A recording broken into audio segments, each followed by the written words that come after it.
La Genèse, chapitre 37. Jacob demeura dans le pays de Canaan où avait séjourné son père. Voici la postérité de Jacob. Joseph, âgé de 17 ans, faisait paître le troupeau avec ses frères. Cet enfant était auprès des fils de Bila et des fils de Zilpa, femme de son père. Et Joseph rapportait à leur père leurs mauvais propos.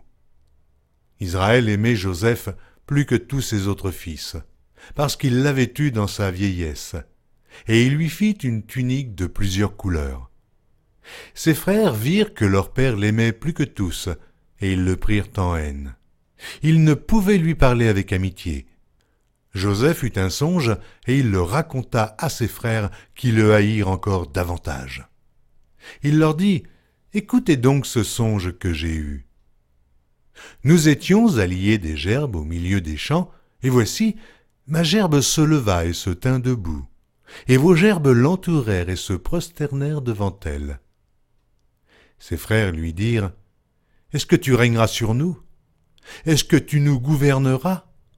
Et ils le haïrent encore davantage à cause de ses songes et à cause de ses paroles. Il eut encore un autre songe, et il le raconta à ses frères. Il dit, « J'ai eu encore un songe, et voici, le soleil, la lune et 11 étoiles se prosternaient devant moi. » Il le raconta à son père et à ses frères. Son père le réprimanda et lui dit, « Que signifie ce songe que tu as eu? Faut-il que nous venions, moi, ta mère et tes frères, nous prosterner en terre devant toi ?» Ses frères eurent de l'envie contre lui. Mais son père garda le souvenir de ces choses. Les frères de Joseph étant allés à Sichem pour faire paître le troupeau de leur père, Israël dit à Joseph, « Tes frères ne font-ils pas paître le troupeau à Sichem? Viens, je veux t'envoyer vers eux. » Et il répondit, « Me voici. » Israël lui dit, « Va, je te prie, et vois si tes frères sont en bonne santé, et si le troupeau est en bon état. Et tu m'en rapporteras des nouvelles. » Il l'envoya ainsi de la vallée d'Hébron, et Joseph alla à Sichem. Un homme le rencontra. Comme il errait dans les champs, il le questionna en disant « Que cherches-tu » Joseph répondit « Je cherche mes frères.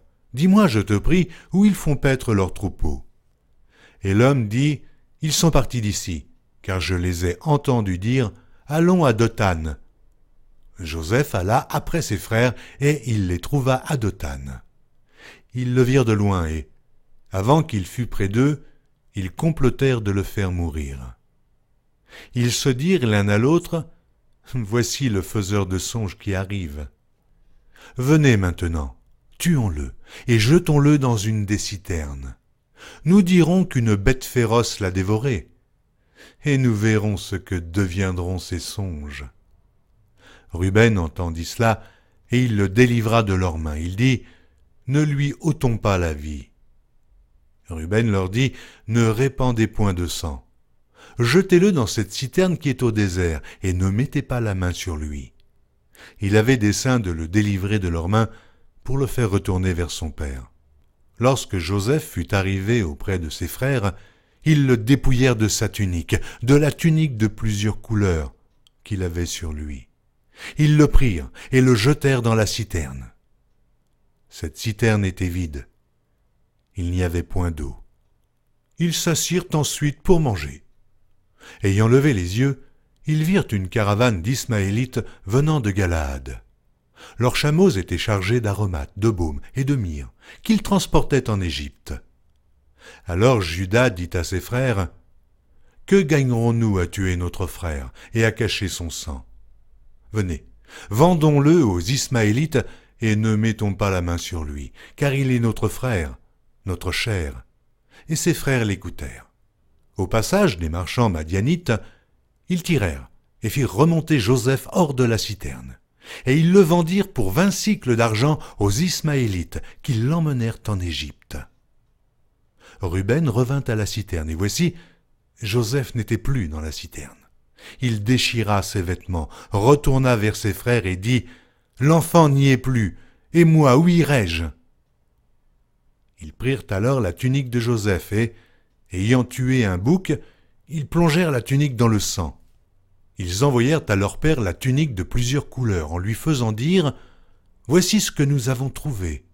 Reconnais si c'est la tunique de ton fils ou non. » Jacob la reconnut et dit « C'est la tunique de mon fils. » Une bête féroce l'a dévoré. Joseph a été mis en pièces, et il déchira ses vêtements.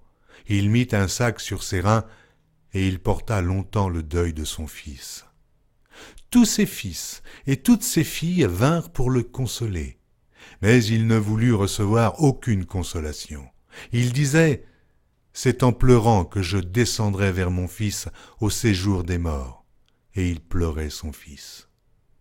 Les Madianites le vendirent en Égypte à Potiphar, officier de Pharaon, chef des gardes.